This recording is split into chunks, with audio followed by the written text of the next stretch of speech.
And now we're in the after show, Susan. Here we Yeah. are. Huh. So, I love the part in the book where you talked about replacing but with and in Yes. conversations. My husband and I started doing that sort of in that improv way where we say yes and Yes. it is so surprisingly impactful. I mean, I even noticed that AT&T used it in their latest commercials, the power of and, AT and. yes.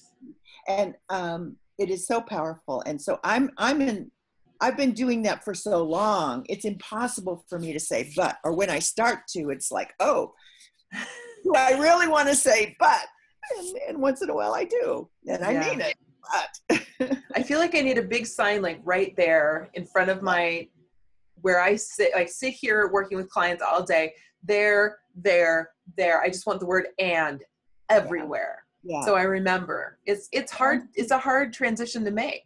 It is, but it makes such a huge difference. And anybody who tries it, even just for one day, will see the difference, because I mean, it keeps all the doors open. It keeps all the possibilities open.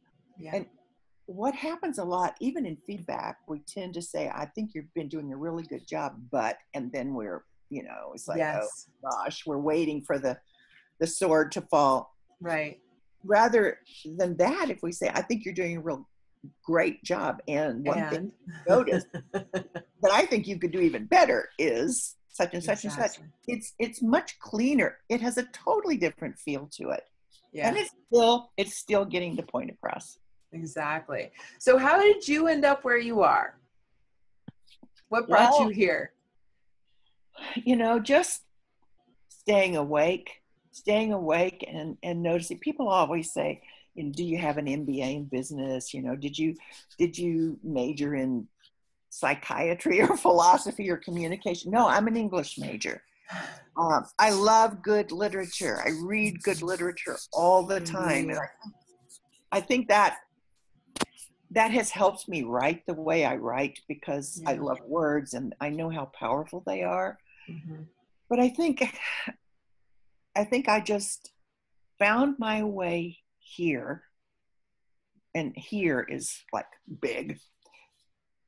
One conversation with myself at a time, one conversation with my spouse at a time, one conversation with family, with clients, with colleagues at a time, and trying to figure out, look, if I'm going to have 2 hours every month with each of these amazing CEOs, what in the world am I going to bring to the conversation? As an English major, I don't know anything about their industry. I'm not going to be coaching them in the normal sense of the word. Yeah. So that's what helped me figure out how to have powerful one-to-one conversations. Yeah. Yeah. The series of 7 questions that just really take you deep, deep, deep, deep. And then one day a week, when all my CEOs would get together to advise one another on their most pressing issues, the challenge was, how do I herd these cats? How do I let these brilliant people allow space and time for every single person in the room to speak? Yeah. How do I make sure that those who talk too much don't? Right. How do I make sure that those who are reluctant to say anything do? Because often they're the ones with the best ideas. So that, figuring all of that out, became really effective. And then my colleagues around the world started saying, what are you doing? Your CEOs are really, really successful. What the heck are you doing? And I said, I'm happy to tell you. And then when I started teaching other people, they kept saying, write it down, write it down, write it down. I really did not want to write this book. I wanted to write and I finally gave into it.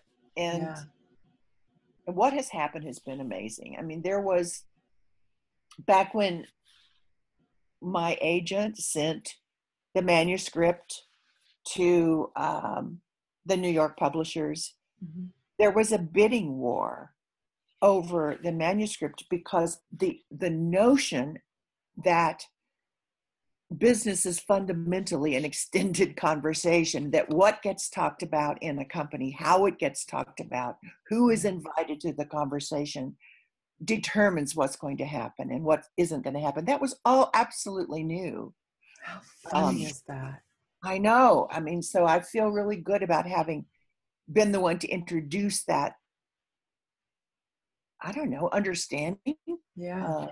to others. I mean, once you realize, my gosh, when I look back at all of the results in my lives, the ones I love, the ones I don't love, I can see now that I got there one conversation at a time, one successful conversation, one missing conversation, one failed conversation. Yes. So, I mean, I think I just gave into the plea from so many people that I capture what I had been teaching people in a book. That's so exciting. Now, gosh, we're working with everything from Fortune 100s to startups and nonprofits and everything in between, and schools. You know, one of the most important things to me is to get this to kids. Yeah. Yeah. Because I want them to be well equipped to get it right for the rest of us as they step into leadership roles in their communities and in their companies. Well, and that's a whole different thing, because now they're in this different means of communication. And how do you make Snapchat meaningful? How do you make the way that they communicate fierce? Well, and we're seeing so much data these days that it's actually incredibly unhealthy for anybody of any age to spend too much time glued to their mobile phone or whatever device they have. And that actually visiting Facebook countless times tends to depress a lot of people, because their lives don't seem to stack up to what everybody else's lives seem to be. Right. And people are actually feeling less connected. Yeah. And that's really weird, because and when all of these, you know, Facebook and other things first came out, I remember I was the lone wolf saying, this is not how you connect with people at a deep level. You know, just knowing what somebody cooked for dinner, or that they just had a really nice weekend with their spouse, it's just information. It's not real connection. But you know, it's so nice when you get together with someone who isn't on social media very frequently. You have so much to talk about. Yes. You know, like if I'm with someone that I'm on social media with them, and I've seen their life, they've seen my life, they have the gist of what's going on. You can still have the conversation.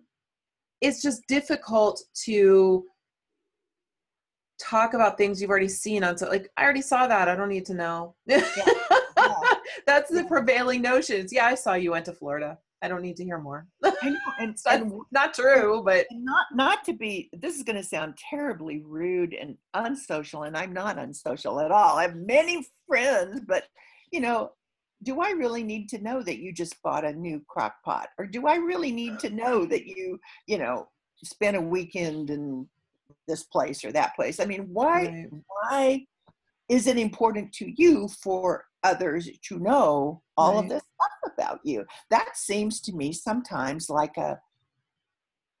people, this is probably going to really upset avid Facebook people, but it seems to me almost like somebody saying, I'm here, I'm here, I'm here. You see me. And we want to be significant. Well, if they had deeper conversations with the people who were truly important to them, they would feel seen, because they would be seen and heard and understood. There's this fabulous saying in Africa, when two people come across one another out in the boonies, you know, leading their herds of cows and goats, and the first person to speak says, which means I see you. I see you. Mm-hmm. And the response is Sikhona, which means I am here. And the order is really important. It's as if until you see me, I don't exist. Yeah. Yeah. So I don't think we feel really seen and known on social media. It definitely has its place. It's where I go to find out what my grandchildren are doing. I hear you. But to have those much richer relationships, we've got to put down the phone, put down the everything, and just talk with someone. Exactly. Oh my gosh, I've enjoyed talking to you so much today. We could talk forever about this. I'm so glad you're coming back. I'm really looking forward to having you and talking about your journey some more, and perhaps some wise words of inspiration to other women in business. So we'll get that on the books. Happy to do that anytime. Wonderful. Okay, well, we'll reach out to your people so we can schedule it. Thank you, Susan. Thank you. Take care, Susan. I will. Bye. Bye.